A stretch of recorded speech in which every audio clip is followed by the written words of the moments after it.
ज्या दिवशी आमचे म्हणजे आमचे साहेब घरी नसतात ना, त्या दिवशी माझी बरीच कामं विना तक्रार आणि मस्त निवांतपणे होतात. आजही तो दिवस होता माझ्यासाठी. सकाळी लवकर बाहेर गेले होते. ते गेल्यानंतर मी इथं पहिलं बाहेरचं सगळं काम आवरून घेतलं आणि मग किचनमध्ये आले. ही शाई बघताय ना, मला शाई चहामध्ये टाकून खायला खूप म्हणजे खूप आवडते.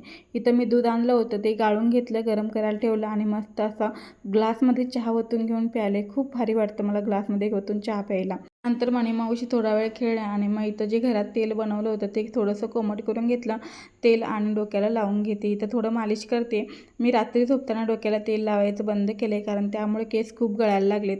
मग मी 2 ते 3 तास फक्त डोक्याला तेल लावते सकाळी. अंघोळ तशी माझी सकाळी झालीच होती, पण डोकं म्हटलं निवांत धुवू आपण.